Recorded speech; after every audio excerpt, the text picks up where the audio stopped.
አንድ ሰው ስለሰለቸው ብቻ አንድ ምንም የማያውቅ ሕፃን ልጅን እንደ አሻንጉሊት ሲሸጥ አስቡት። ይህ ከዓይነ ስውር እናቷ በግፍ ተነጥቃ ወደ አንድ ትልቅ መኖሪያ ቤት የተወሰደችው የትንሿ አና ልብ የሚሰብር ታሪክ ነው። ወደዚያ ቤት የገባችው እንደ እንግዳ ወይም እንደ ልጅ ሳይሆን እንደ ቁስ ወይም እንደ አሻንጉሊት ነበር። ከዕለታት አንድ ቀን ብቸኛ ሴት ልጅ ያላት እጅግ ባለጸጋ ሴት ነበረች።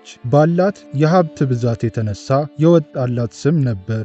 ብዙ ሰው ማዳም ካሽ ይላታል። ማዳም ካሽ በንግድ ዓለም ስሟ የገነነ ቢሆንም መጥፎና ለስልጣን ያደላች ጨካኝ ሴት ነበረች። ሀብትን ከምንም ተነስታ የገነባች ቢሆንም ስልጣን ፍለጋ ስትሮጥ ግን ከምንም በላይ እንክብካቤ የሚፈልገውን አንድ ነገር ዘንግታ ነበር። እሱም ልጇ ሊሊ ናት። ሊሊ ገና የ10 ዓመት ልጅ ብትሆንም መኖሪያ ቤቱን እንደ ንግሥት ትገዛው ነበር። የፈለገችው ነገር ምንም ያህል የማይረባና ምክንያታዊ ባይሆንም እንኳን ትዕዛዟ ሁሉ ያለምንም አንገራገር ይፈጸምላት ነበር። ከዓለም ዙሪያ በሄደችበት ቦታ ሁሉ የገዛቻቸው አሻንጉሊቶች የሞሉበት ክፍል ነበራት። ሆኖም ግን ፈጽሞ ደስተኛ አልነበረችም። አንድ ቀን በንዴትና በብስጭት አሻንጉሊቶቿን ሁሉ እሳት ውስጥ በመወርወር የማይሰበር የሚያለቅስ እኔ የማዘውና የምቆጣጠረው አሻንጉሊት ነው የምፈልገው ብላ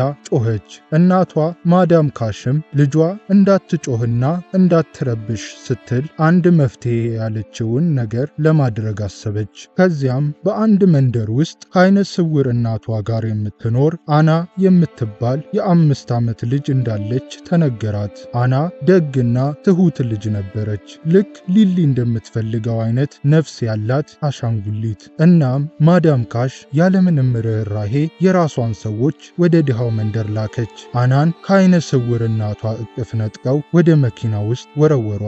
ዓይነ ስውር እናቷ ምንም ማድረግ ሳትችል ቆማ ልጇን እንዳይወስዱባት እየተማጸነች አለቀሰች። ሰዎቹ የታሸገ ገንዘብ ወረወሩላትና ልጅሽን ፍለጋ እንዳትመጪ ብለው አስጠንቅቀው ጥለዋት ሄዱ።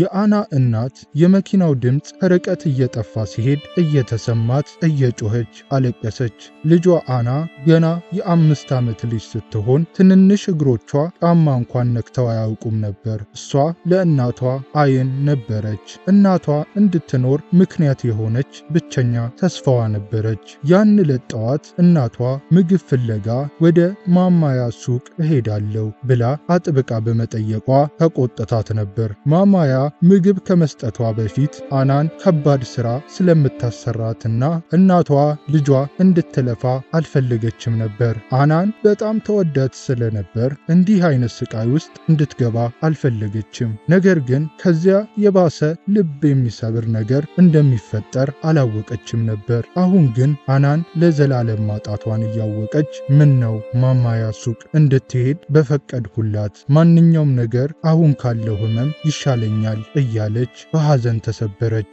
አና መኪና ውስጥ በፍርሃት ተውጣ ዝም ብላ ተቀመጠች። እነዚያ ሰዎች እነማን እንደሆኑና ለምን ከእናቷ እንደነጠቋት አታውቅም ነበር። የምታውቀው ነገር ቢኖር እናቷ እንድትሄድ አለመፈለጓንና ሰዎቹ ግን በግድ እንደወሰዷት ብቻ ነው። ልቧ ውስጥ ሊገለጽ የማይችል ሕመም ተሰማት። ወደ እናቷ እንድትመለስ ብትለምናቸውም ሰዎቹ ግን ጭራሽ እንደሌለች በመቁጠር ችላ አሏት። ለሰዓታት ወደ ሩቅ ቦታ ሲጓዙ ጥግ ላይ ሆና ስታለቅስ ቆየች። ከሰዓታት በኋላ መኖሪያ ቤቱ ደረሱና አይኖቿን ማመን አልቻለችም። ቤቱ በጣም ትልቅ ነበር። ቦታው በጣም የሚያምር ቢሆንም እዛ መሆንን አልፈለገችም።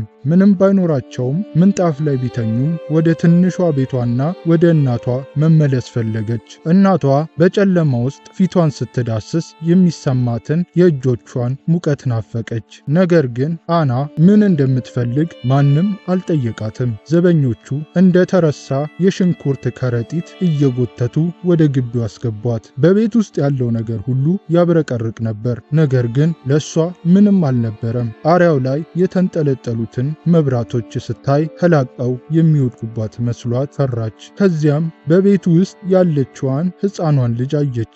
በሚያስፈራ እይታ አናን ተመለከተቻት። ከጠበቅኩት ታንሳለች አለች በክፉ ፈገግታ። ከዚያም ሊሊ አናን እንድትከተላት አዘዘቻት። በዚያ ቀን የአና የሰው ልጅነት ሕይወት አብቅቶ ነፍስ ወዳለው አሻንጉሊትነት ተቀየረች። ሊሊ እንደ መጫወቻ ማድረጓን ቀጠለች። ልክ እንደ ሐውልት የክፍሉ ጥግ ላይ አስቀመጠቻትና ለሰዓታት ትታት ወጣች። እግሮቿ መንቀጥቀጥ ጀመሩ።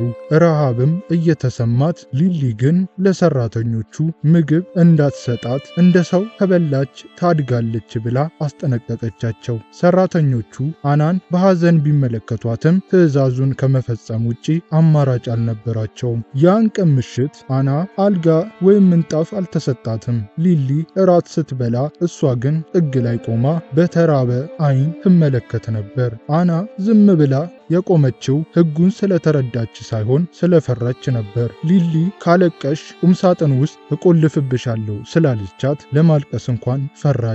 በቀን ውስጥ እንድትተነፍስ ብቻ ግማሽ ቁራጭ ዳቦ ይሰጣት ነበር። በየምሽቱ የምታድረው አልጋ ላይ ሳይሆን በጨለማና አቧራማ ቁምሳጥን ውስጥ ነበር። እዚያ ተኮራምታ የእናቷን ስም እየጠራች ስታለቅስ ታድራለች። በሌላ በኩል ደግሞ በትላንትናው ቤቷ አይነ ስውር እናቷ ብቻዋን ተሰብራ ተቀምጣለች። ከዚህ ቅዠት ከሚመስል ሁኔታ እንድትነቃ ተመኘች፣ ግን ምንም አልተለወጠም። በየቀኑ ደጃፍ ላይ ተቀምጣ የልጇን ድምፅ ለመስማት ትጠብቃለች። ጎረቤቶቿ ሊረዷት ቢሞክሩም አና ወዴት እንደተወሰደች ማንም አያውቅም ነበር። ያ የተወረወረላት ገንዘብ ጠረጴዛ ላይ እንደተቀመጠ ነበር። በመኖሪያ ቤት ውስጥ አና እንደ አሻንጉሊት እንድትለብስና በግድ ፈገግ እንድትል ትገደድ ነበር። ትንሽ እንኳን ስትነቃነቅ ሊሊ በንዴት ትጮህባት ነበር። ማዳም ካሽ አና የሰው ልጅ መሆኗ ወይም ከእናቷ መነጠቋ ግድ አልሰጣትም ነበር። ለሷ አና የልጇን መሰላቸት የምታስወግድ መጫወቻ ብቻ ነበረች። እንዲያውም አንዳንዶች ማዳም ካሽ ልጇን ትፈራታለች ይላሉ። ሊሊ የፈለገችውን ብታደርግ እናቷ ሕፃን ስለሆነች ነው ብላ ትተዋለች። ነገር ግን ሊሊ ጨካኝ ሆና እንዳደገች ነበር። አናም የዚህ ክፋት ሰለባ ሆነች። አና አንድ ቀን ጠዋት ሊሊ በሌለችበት በዝግታ ወጥታ ወደ ኩሽና ሄደች። እዚያ ለሰራተኞች የተዘጋጀ ምግብ አየች። እጆቿ እየተንቀጠቀጡ አንድ ቁራጭ ዳቦ ልትወስድ ስትል የወጥ ቤቱ ሰራተኛ የሆነችው ኦጂ በጩኸት አስቆመቻት። አና ምን እያደረግሽ ነው ብላ ጮኸችባት። ዳቦውን ነጥቃ ወደ ቆሻሻ መጣያ ውስጥ ወረወረችው። እርቦኝ ነው ብላ ብትለምንም ኦጂ ግን በጭካኔ አይታ የመጣሽው ለመጫወቻ ነው እንጂ ለመብላት አይደለም ብላ እየጎተተች ወሰደቻት። ይህንን ግፍ የተመለከተ ቹካ የተባለ አንድ አዲስ ሹፌር አናን እንደ አሻንጉሊት መልበሷን ሲያይ ደነገጠ። ሲጠይቅም የሊሊ ነፍስ ያላት አሻንጉሊት መሆኗን ተረዳ። ቹካ በዚያ ቀን እንቅልፍ አልወሰደውም። አናን ለመርዳት ቢፈልግም ሰራተኞቹ ስራህን መተው ካልፈለግ እዚህ ነገር ውስጥ እጅህን አታስገባ ብለው አስጠነቀቁት። ነገር ግን ቹካ ሕሊናው አልፈቀደለትም። ወደ ፖሊስ ሄዶ አመለከተ። ፖሊሶቹ ግን ማስረጃ አምጣ ብለው ሳቁበት። ቹካ ማስረጃ ለማግኘት ወደ ቤቱ ተመለሰ።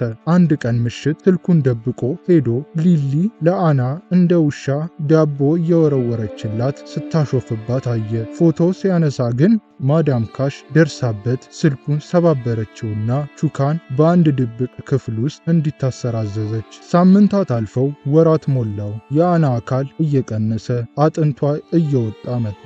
ድምጿ ፈጽሞ ጠፋ።